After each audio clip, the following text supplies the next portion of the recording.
चलिए विद्यार्थियों, कैसे हैं आप सब? आई होप कि आप सब लोग अच्छे होंगे। कल जो है हिंदी में 45 प्रश्न आपको मिल गया था बस एक वीडियो से, और आज गणित में हम जो है आपको वैसा ही हूबहू बायल जैसा क्वेश्चन देने वाले हैं, जहां से आपके एग्जाम में 60 प्लस मिलाने का पूरा कोशिश है हमारा। और हो सकता है कि यहाँ पर आपको 100% क्वेश्चन यही देखने को मिल जाएगा। हम ज़्यादा समय नहीं लेंगे। अगर आपका आज 18 फरवरी को फर्स्ट सिटिंग या सेकेंड सिटिंग में एग्जाम है तो इस वीडियो को पूरा देखिएगा। ये प्रश्न पत्र पूरी तरह से हम आपको देने वाले हैं, जो कि आपके एग्जाम में आ रहा है, और हूबहू एग्जाम में आपको प्रश्न देखने को मिल ही जाएगा। और ज़्यादा हम समय नहीं लेंगे। चैनल को सब्सक्राइब कर लीजिएगा नेक्स्ट आपका जो वीडियो आएगा उसके लिए, और अपने दोस्तों के बीच इस वीडियो को शेयर कर दीजिएगा। देखिए, पहला जो प्रश्न आपके सामने स्क्रीन पर जो आ रहा है यहाँ पर, ये प्रश्न तो सिंपल सा यहाँ पे आंसर हो जाएगा 1/√2 एक है।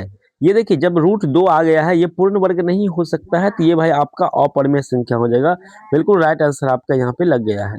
अगला प्रश्न है 2 नंबर। यहाँ पे हम फास्ट में तो नहीं बताएंगे, बहुत सारा प्रश्न है, 100 का 100 प्रश्न बताने का कोशिश करेंगे।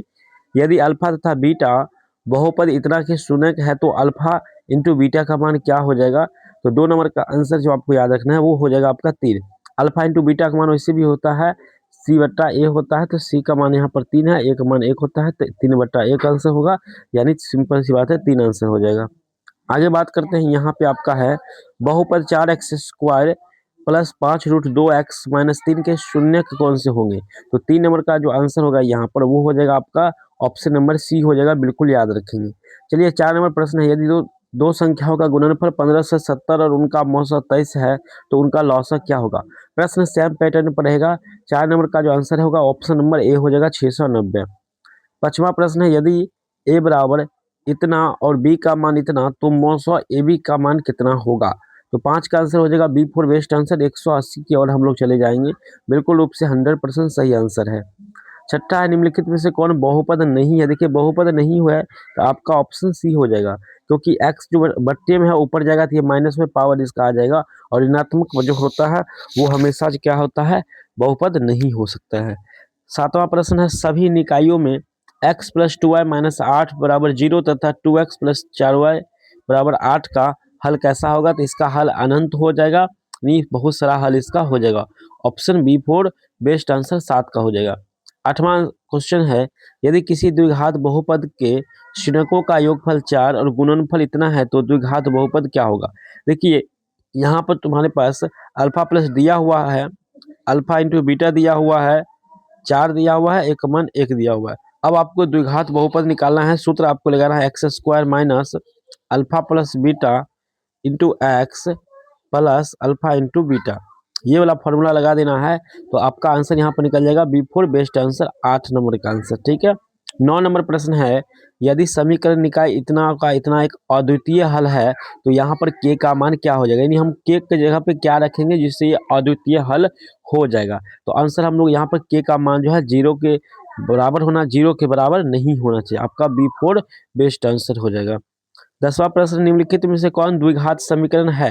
द्विघात समीकरण कौन है? तो आंसर हो जाएगा डी आपका, ये द्विघात समीकरण है। बाकी यहाँ पे बट्टा में तो ये नहीं ही होगा, और यहाँ पर ये x जो है रूट के अंदर है तो ये भी नहीं होगा, यहाँ पर x बट्टा में ये भी नहीं होगा, आपका डी वाला आंसर होगा। 11 नंबर है, यदि समीकरण इतना के मूल एक दूसरे के व्युत्क्रम है तो फिर इसका आंसर क्या हो जाएगा? तो यहाँ पर आंसर हो जाएगा C = A हो जाएगा, मान इसका हो जाएगा। 12 नंबर प्रश्न है, द्विघात समीकरण x² - 6x + 2 = 0 के मूलों का योग क्या हो जाएगा? मूलों का योग निकालना है तो अल्फा प्लस बीटा निकालना है, माइनस b/, ये आपको करना है। b की जगह है -6 तो हो जाएगा +6, a की जगह पर कुछ नहीं तो a, यहाँ पर हो जाएगा आंसर 12 का C हो जाएगा कन्फर्म आंसर। चलिए आगे है 13 नंबर, x = 6 का आलेख कैसी सरल रेखा होती है? x का मान जब भी 6 होता है तो सिंपल सी बात है कि y का मान क्या होगा? 0 होगा। और जब इसका एक सरल रेखा की होगी, मतलब कि इसका आलेख कैसी सरल रेखा होगी, तो सिंपल सी बात है y अक्ष के समांतर होगा, क्योंकि y का मान 0 यहाँ पे होता है। आगे आंसर है, निम्नलिखित में से कौन सा नियामक x अक्ष पर एक बिंदु होता है? तो 14 नंबर का आंसर हो जाएगा 2 और 1 0 होता है। ठीक है, x का मान 2 और y आपका 0 होता है। आंसर आपका ए वाला बिल्कुल परफेक्ट सही है। 15 है, यदि किसी एपी का प्रथम पद a और सर्वंतः d है तो एपी का nवां पद क्या होगा? डायरेक्ट फॉर्मूला आपको देना है, B4 best answer a + n-1 into d वाला लेना है। 16 है, समांतर श्रेणी इतना का 30वां पद क्या होगा? देखिए, ये प्रश्न हूबहू आप बनाए होंगे कई बार, 5.1 का प्रश्न है। या 1 या 2 का है तो हूबहू आपके एग्जाम में आया होगा -70 आंसर हो जाएगा। 17 की समांतर श्रेणी इतना में पदों की संख्या कितनी होगी, यानी आपको n निकालना है कि कितना हो सकता है। तो 17 नंबर का आंसर हो जाएगा बी 34 हो जाएगा। 18 नंबर प्रश्न है समांतर श्रेणी इतना का nवां पद क्या होगा। देखिए nवां पद निकालना है, फॉर्मूला वही लगाएंगे आप लोग, n बराबर a plus n-1 into D. जब ये फार्मूला आप ऐड करेंगे यहाँ पर तो आपका आंसर निकल कर आ जाएगा 2n + 1 आ जाएगा, ठीक है, यानी ए ऑप्शन आ जाएगा आपका 18 नंबर का। 19 नंबर है बिंदु इतना इतना की मूल बिंदु की दूरी कितनी होती है। 4 का स्क्वायर कर देंगे और -3 का स्क्वायर करेंगे 25 हो जाएगा। 25 का यहाँ पे 5 आंसर निकल कर आ जाएगा। तो 19 का यहाँ पर आंसर जो हो जाएगा B4 बेस्ट आंसर आपका चला आएगा, ठीक है। चलिए आगे चलते हैं। 20 नंबर है sine square plus sine square. यहाँ पर देखिए sine square 65 sine square 25, simple है, दोनों में स्क्वायर लगा हुआ है। एक को बदलेंगे तो कॉस में बदल जाएगा और उसका आंसर लेकर आ जाएगा एक, आपका आंसर ए हो जाएगा, ठीक है। 21 नंबर प्रश्न है आपके स्क्रीन पर, बिंदु इतना और इतना को मिलाने वाले रेखाखंड के मध्य के बिंदु क्या हो गया। ये देखिए x1 है, ये x2 है, इसके बीच के बिंदु निकालना है तो 3 में आपको जोड़ना है -5 को और बट्टा में कर देना है 2, और यहाँ प्लस माइनस माइनस होता है, 5 में से गया -2/2 हो गया, कट गया -1 निकल गया, -1 वाला है यहाँ पर, तो आंसर आपका बी लेकर चला जाएगा। ठीक, सिंपल सी बात है, 21 का जो आंसर होगा वो आपका बी हो जाएगा, ठीक है। चलिए आगे बढ़ते हैं। 22 नंबर, बिंदु इतना इतना की भुज क्या होगा। देखिए भुज और कोटि में बहुत कंफ्यूज होता है बच्चे, भुज और कोटि, ठीक है, समझ लीजिए छोटी सी वीडियो में ही।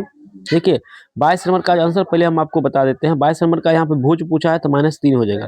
जो पहला वाला होता है एक्स वाला होता है उसको भुज कहते हैं, और वाई वाला जो होता है वो कोटि होता है, सिंपल, ठीक है, भुज और कोटि होता है। तो जो यहाँ पर -3 है भुज हो गया, और कोटि पूछा जाएगा तो आपका ये 5 हो जाएगा आपका कोटि, ठीक है। तो आंसर आपको समझ में आ गया होगा। 23 नंबर है द्वितीय चतुर्थांश के बिंदु के नियामक क्या होगा।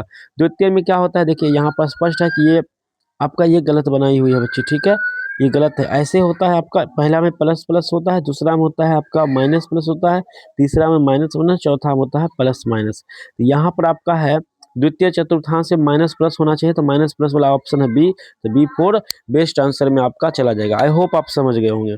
चलिए आगे बढ़ेंगे। 23 नंबर प्रश्न है यहाँ पर, 24 नंबर है, किसी त्रिभुज के नियामक इतना इतना है तो उसके केंद्रक का नियामक क्या होगा।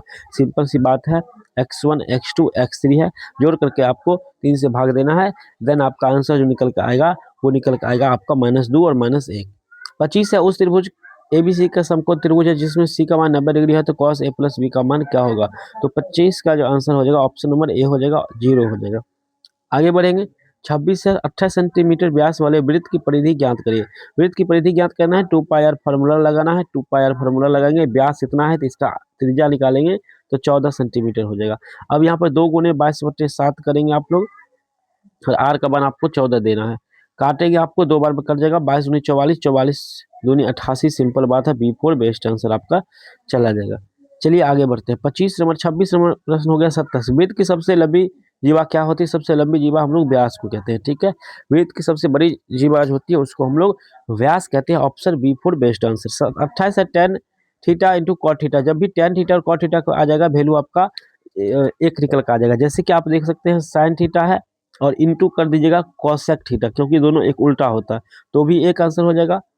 कॉस थीटा है, इंटू आप कर दीजिएगा सेक थीटा, तो भी आंसर आपका एक हो जाएगा। ये कॉन्सेप्ट आपको बढ़िया से याद रखना है। प्रश्न तो 100% एग्जाम वाला ही बता रहे हैं। वीडियो को लाइक करिएगा, चैनल को भी सब्सक्राइब करिएगा। 100% एग्जाम वाला प्रश्न हम आपको दे रहे हैं। प्रश्न एग्जाम में आएगा, यहीं से आएगा, 100% श्योर आप रख लीजिए, ठीक है। माइंड मेकअप कर लीजिए, प्रश्न यहीं से आएगा। कोई भी वीडियो देखने की जरूरत नहीं है, बस ये वीडियो देख कर जाइए, प्रश्न आपके एग्जाम में हूबहू मिलेगा। यहाँ पे प्रश्न tan 35/cot 55 plus cot 78/tan 12। इसका मान अगर निकालना होगा तो आपका सिंपल एक निकल के आएगा। ऐसे प्रश्नों का आंसर और नीचे ऊपर को जोड़ना है, जब 90 पुर जाएगा तो एक आंसर, नीचे ऊपर जोड़ना है, 90 पुर जाएगा एक आंसर, ठीक है। और भैया यहाँ पर एक में और एक जोड़ेंगे, यहाँ पे आंसर आपका यहाँ पे इंटू है, ठीक है, हाँ हाँ प्लस है, चलो कोई दिक्कत नहीं, यहाँ पर एक आंसर हो जाएगा। अगला प्रश्न आपके स्क्रीन में 30 नंबर, यदि यहाँ पर साइन बराबर इतना और कॉस थीटा का मान क्या होगा। तो चलिए 30 नंबर का सिंपल सी आंसर जो आपका निकल के आएगा वो निकल के आएगा B4 बेस्ट आंसर चल जाएगा, ठीक है। चलिए 31 नंबर प्रश्न है, यदि साइन थीटा बराबर 1/2 तो कॉट थीटा का मान क्या हो जाएगा। 31 का आंसर हो जाएगा B√3 हो जाएगा, ठीक है। चलिए आगे बढ़ते हैं। 32 नंबर, यदि √3 tan टू थीटा बराबर 3, तब थीटा का मान क्या हो जाएगा। चलिए 32 नंबर प्रश्न का जो आंसर होगा दोस्त वो आपका हो जाएगा 15 डिग्री हो जाएगा। सिंपल सी बात है। यहाँ पे क्या करेंगे, tan टू थीटा बराबर है 3, ठीक है। तो इसके बट्टे में करेंगे √3, ठीक है। अब टू थीटा का यहाँ पर कितना मान लेंगे, तो 15 डिग्री लेंगे, ठीक है। चलिए आगे बढ़ते हैं। 33 नंबर है sec 90 माइनस थीटा बराबर क्या हो जाएगा, cosec थीटा हो जाएगा। ज़्यादा यहाँ पे मंथन करने की आवश्यकता नहीं है। 34 है r त्रिज्या वाले वृत्त में थीटा का त्रिज्या खंड का क्षेत्रफल। सिंपल त्रिज्या खंड का क्षेत्रफल का फॉर्मूला आपको पता होना चाहिए। और 34 का सिंपल अगर आंसर की बात करेंगे तो आंसर आपका कहाँ पर चला जाएगा, आपका यहाँ पे फॉर्मूला पर चल जाएगा। तो फॉर्मूला यहाँ पर है पाई r² थीटा बटे 360 डिग्री डी। 35 है दो वृत्तों के क्षेत्रफलों का अनुपात इतना है तो उनकी परिधियों का अनुपात कितना होगा। तो परिधियों का अनुपात निकलना है तो 3 अनुपात आपका 2 हो जाएगा। 36 नंबर सवाल है यहाँ पर r त्रिज्या वाले अर्धगोले के संपूर्ण पृष्ठ का क्षेत्रफल। अर्धगोला है और उसका संपूर्ण निकालना है तो 3 पाई r² आपको लेकर चलना है। ऑप्शन नंबर ए जो है बिल्कुल सही है। 37 है किसी बेलन के आधार की त्रिज्या 2 सेंटीमीटर ऊंचाई इतना है तो बेलन का क्या निकालना है भाई, बेलन का आयतन निकालना है। बेलन के आयतन निकालना है पाई r² h लगाएंगे फॉर्मूला, सिंपल बात है। पाई का मान आपको 22/7 लेना है। आर की जगह पर हम लोग को त्रिज्या है तो 2 दूना 4 हो जाएगा। एच में हम लोग को 14 लेना है। 7 दूनी करेंगे 14 हो जाएगा। चलिए यहाँ पे 4 दूना 8 और 8 को करेंगे 22 गुना, 8 दूना 16 को 6 हाथ से लेकर 8 दूना 16 17, 176 सेंटीमीटर क्यूब। चलिए ए ऑप्शन। 38 है यदि किसी गोले की व्यास 14 सेंटीमीटर है तो इसका आयतन क्या होगा। गोले की व्यास इतना है तो गोले का अगर आयतन निकालना है आपको, हम बता देते हैं सिंपल लॉजिक। गोले का आयतन फॉर्मूला होता है 4/3 पाई r क्यूब होता है, ठीक है। और ये फॉर्मूला जब हम लोग ऐड कर देंगे यहाँ पर तो आपका जो आंसर निकल कर आ जाएगा वो आई थिंक यहाँ पर 4312 सेंटीमीटर क्यूब आंसर आएगा। अगला प्रश्न है यहाँ पर 39 नंबर। किसी शंकु के आधार की त्रिज्या इतना और उसकी ऊंचाई इतना है तो इसका क्षेत्रफल कितना होगा। तो 39 का जो आंसर आप लोग निकालेंगे वो निकालेंगे B4 बेस्ट आंसर, ठीक है। चलिए भाई साहब आगे चलते हैं। अगला प्रश्न है यदि किसी बेलन की घन 5 सेंटीमीटर है तो इसका संपूर्ण पृष्ठीय क्षेत्रफल कितना होगा।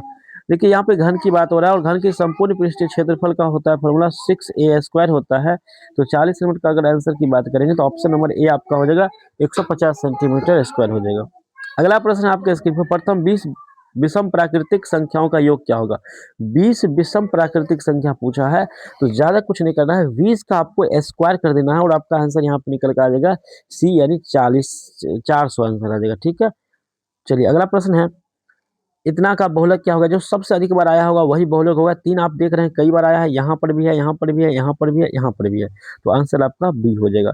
43 है ए और बी का समांतर माध्य क्या होगा। ए और बी का समांतर माध्य अगर आपको निकालना होगा, सिंपल सी लॉजिक है, दोनों को गुणा कर देना है। गुणा करने के बाद आपको बट्टे कर देना है, मतलब जोड़ करके बट्टे में 2 दे देना है। आंसर आपका B4 वेस्ट आंसर चला जाएगा।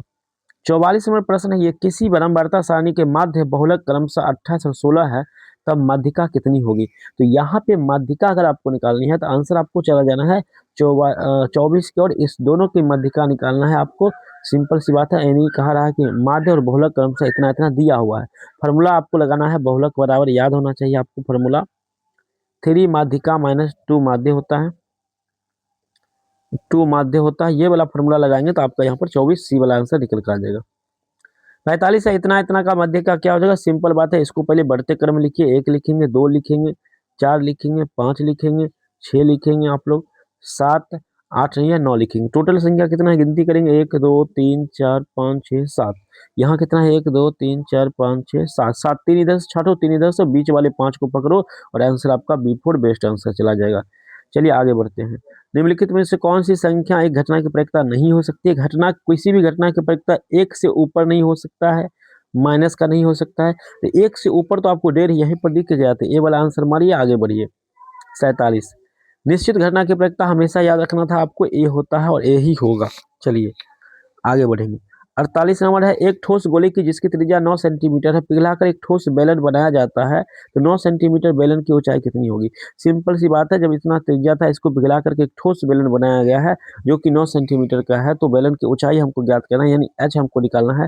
फॉर्मूला ऐड करेंगे और हम लोग का यहाँ पर एच का जो वैल्यू निकल के आएगा वो निकल के आएगा 36 सेंटीमीटर। आगे बढ़ेंगे। 49 नंबर प्रश्न, किसी ऊर्ध्वाधर स्तंभ की ऊंचाई और उसकी जमीन पर छाया की लंबाई बराबर है तो उन्नयन कोण क्या होगा।